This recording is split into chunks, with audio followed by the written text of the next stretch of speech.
up is going to be lit up. Tony Snell at breakfast. BBC Radio Merseyside. Why have we not done that before? But anyway, we'll talk about that later. It's 6 minutes before 7 o'clock. Over 1.2 billion people use it, and it's fair to say, like it. When it first started, friends used to poke each other on it. You guessed it? Well, chances are you may have looked at it last night, or maybe even this morning. Facebook is 10 years old today. 10 years! So did you use it to stay in touch with your family overseas, or maybe over the road? We use it here to ask you questions and give you the opportunity to get involved with the radio station too. So just why has Facebook changed the way we interact and the way we use the internet? Joining me now is media guru Dave Thackeray. Hi, Dave. Morning, Snelly. Good to join you. Big day today. Yes, no problem. Thank you. It's good to have you with us. 10 years old, can't believe that, can you? Well, I can't. You know, it all started off in one man's bedroom, and that's what's quite staggering. You look at it today, billions and billions of dollars worth of business out there, and one man, Mark Zuckerberg, back at Harvard, actually started out with something called Face Mash, where you had to try and rate your peers for how fit they are, and obviously the guys back at Harvard weren't too pleased about that, not quite PC, and he'd actually been nicking photos as well from the university, which didn't go down too well. So 2004 came along, Facebook came to be, and here we are today, 1.23 billion members on. It's quite staggering how it's changed our lives, isn't it? Well, it is indeed, and I suppose at the time we couldn't really tell that it will become the phenomenon that it has. It's in our everyday language. I'll Facebook that, I'll Facebook this. I mean, that is quite powerful in 10 years, isn't it? Yeah, I had my first poke on Facebook. It's interesting, isn't it, to look at how relevant it's become now.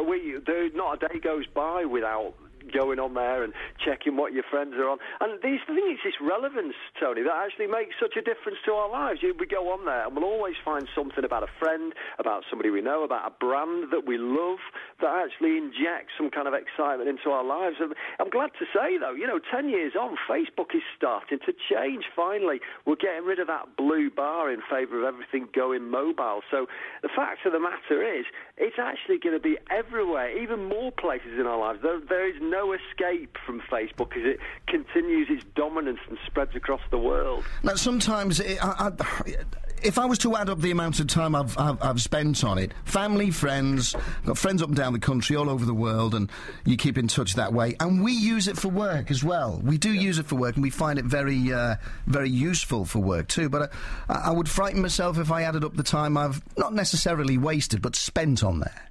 Yeah, well, you're right. And, last year we had 25% more revenue generated by Facebook per member than ever before, which gives you a good indication of just how obsessed we're becoming about this platform. It's not the only social network out there. And talking about the social network, if anybody actually wants to find out more about it, there is a film called The Social Network. Yeah, I've seen it, yeah. Justin Timberlake, doesn't it? And Jesse Eisenberg in it, right?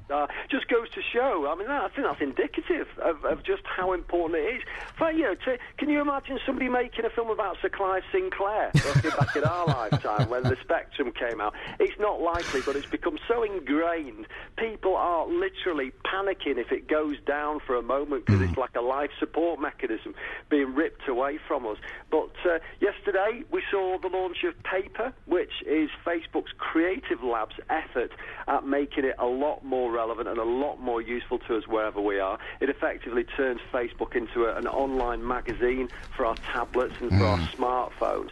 And the next thing is it's going to try and figure out how to get into the lives of these 4.4 billion people across the world who aren't yet connected to the internet. How dare they? Well, for various reasons, it may just not be there, but there are people who think, they enjoy a more simpler life, and that's the world of Facebook, that's the world of social media and the internet, and you know what, I'm quite okay walking my dog and just getting a bit of fresh air. I don't need it. And the best thing for me is I still haven't found the power off button on my tablet, so I can't get away from it wherever it is. That's the curse of being a media guru. Isn't it just? Well, listen, we've got about 30 seconds here, Dave. Contrary to rumour saying, my nan and my granddad's on it now, a lot of young people are bailing out of it. Is that true, or does it carry on growing? No, it's an inexorable rise. I've seen a lot of kids escaping because, like you say, once your grandparents start hanging out at the same playground, it's time to say sayonara, isn't it? But You're right. There's so many different ways that Facebook is trying to get back into the game now. The advertising is where the money's at. It knows that it's got to get more and more relevant, and those kids are going to come back. They're like a butterball. They keep bouncing back for more. Great, isn't it? Good to talk to you, Dave. Thanks very much indeed. Cheers, Nelly. There's Dave Thackeray. He's he's our guru, really, isn't he? He's our social media guru, plus other things too. And 10 years ago, Facebook came to the fore, and it just keeps getting bigger and bigger and bigger. Just enough time to tell you what's on the front page